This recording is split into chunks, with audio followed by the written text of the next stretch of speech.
বাংলা ভাষার মূল উৎস নিচের কোনটি? অহমিয়া, ধ্রুপদী, পালি, আর্য। সঠিক উত্তরটি আমরা ব্যাখ্যা জানা পড়ে জেনে নেই।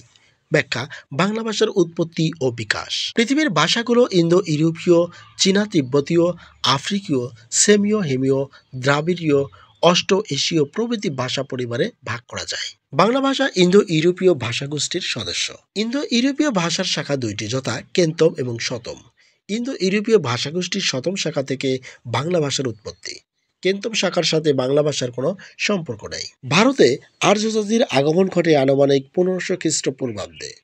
তাদের ভাষা ছিল মূল আর্য ভাষা, বৈদিক ভাষার প্রাচীনতম রূপ। বাংলা ভাষার মূল উৎস আর্য ভাষা বা বৈদিক ভাষা। বেদের ভাষাকেও বৈদিক ভাষা বলা হয়।